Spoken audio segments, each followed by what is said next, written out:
The collective council of the Zirathi had ruled their section of the galaxy for nearly 12,000 years. They had conquered 47 species, absorbed countless civilizations, and built an empire that stretched across 3 spiral arms.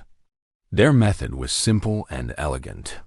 They would send their fleets to a new world, demand surrender, and then engage in centuries of negotiation while slowly bleeding the target species dry through economic manipulation and political games. It had worked perfectly for millennia. Every species they encountered followed the same pattern.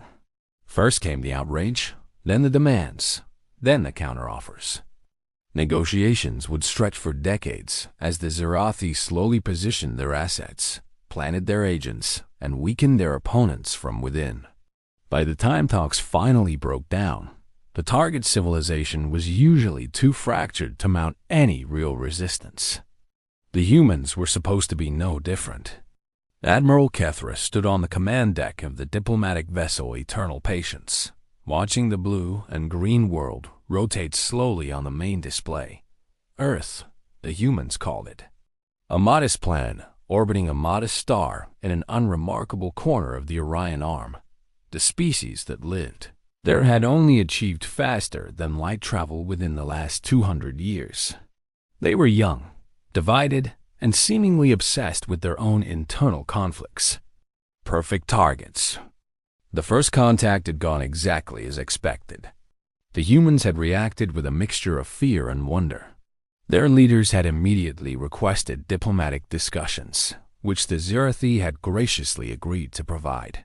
The initial meeting had been held on neutral station, and the Zirathi delegation had presented their standard terms. Surrender all military assets. Accept Zirathi governance. Provide annual tributes of resources and labor. In exchange, humanity would be protected and guided toward a better future. The humans had refused, of course. They always refused at first. That was part of the game. What followed was 18 months of negotiations. The Zirathi offered slightly better terms. The humans counter-offered. The Zirathi pretended to consider, then came back with minor adjustments. Back and forth, round after round, exactly as it had been done countless times before. During those 18 months, the Zirathi intelligence services had been busy. They mapped human space, identified key political figures who might be turned, located critical infrastructure points, and cataloged military capabilities. The humans were more advanced than expected, but still far behind Zirathi technology. Their fleet was impressive for such a young species, but it was spread thin across dozens of colony worlds. Admiral Kethra had been quietly positioning her forces during the talks. 30 battle groups now lurked at the edges of human space, hidden behind sensor blinds and cloaking fields. When negotiations finally collapsed, as they inevitably would, she would strike simultaneously at every major human world. Resistance would crumble within weeks. The final round of negotiations was scheduled for the human date of March 15th. The Zirathi had prepared their most insulting terms yet, designed to provoke the humans into breaking off talks entirely. That would give Kethra the excuse she needed to begin the invasion. She was reviewing the attack plans when her communications officer approached with a confused expression. "Admiral, we are receiving a transmission from the human fleet." "The human fleet?" Kethra's secondary eyes narrowed. "What human fleet?" "That is the confusion, Admiral. Our sensors show nothing. But the transmission claims to be from something called the Imperial human fleet, and they are requesting a negotiation." Kethra felt a moment of unease. The humans did not have an Imperial fleet. They had multiple national navies that occasionally cooperated, but nothing unified under a single command. Had something changed during the negotiations? "Put it through." The main display flickered, and a human face appeared. It was an older male with gray hair and cold eyes.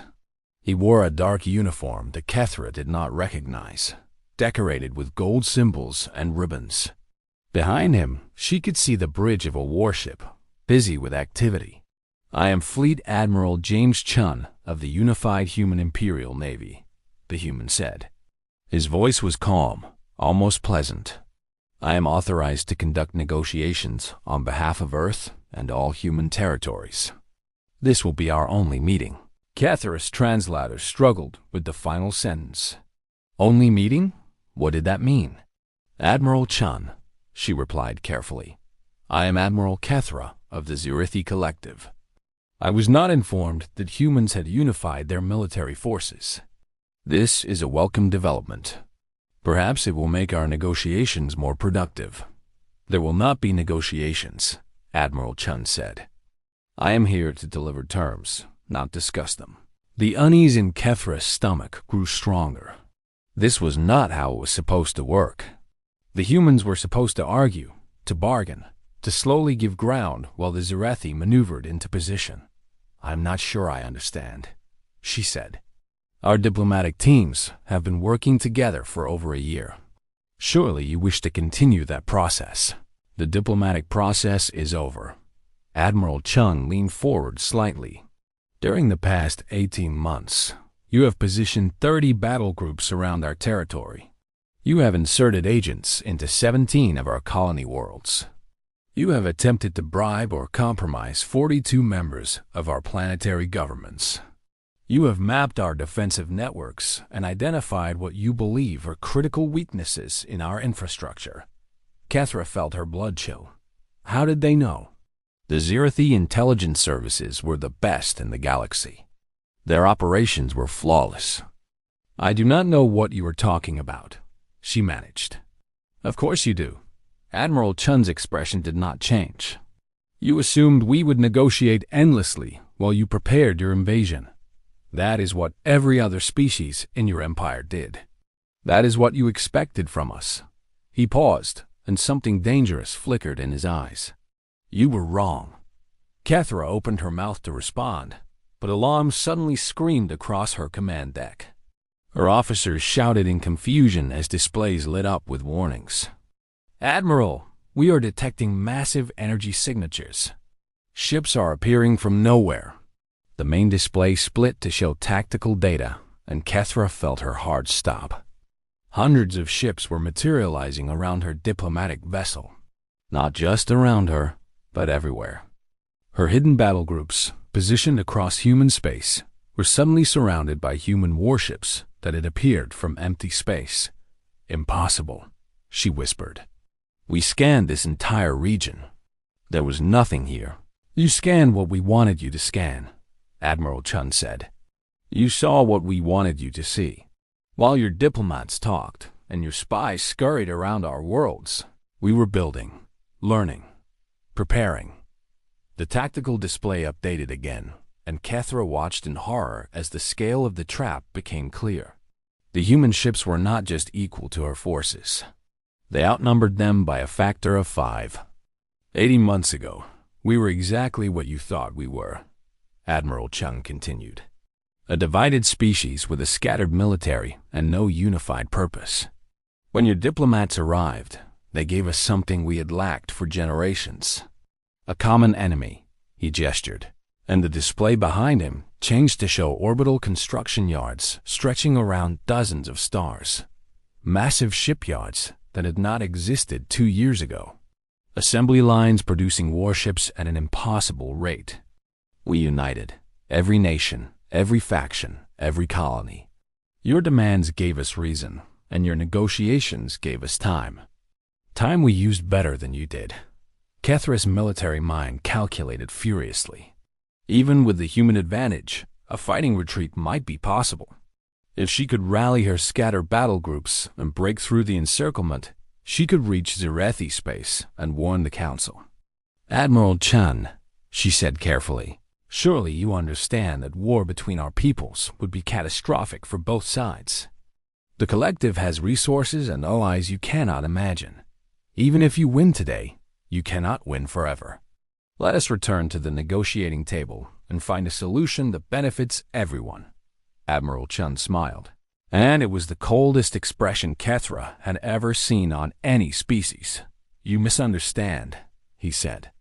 This is not a negotiation. This is your only opportunity to surrender. Surrender is not possible. The collective does not surrender. We negotiate. Then we have nothing more to discuss. Admiral Chun's image vanished, and the display returned to tactical mode. Kethra watched as the human ships moved into attack formation with perfect coordination. Their movements were beautiful, precise, and absolutely terrifying. All ships, prepare for combat, she ordered, knowing it was useless. Send a priority message to the homeworld. Tell them everything. The first human weapons fire struck her vessel before the transmission was complete. The Battle of First Contact, as humans would later call it, lasted 7 hours.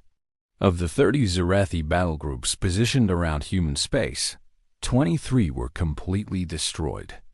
The remaining 7 surrendered after their admirals realized that escape was impossible.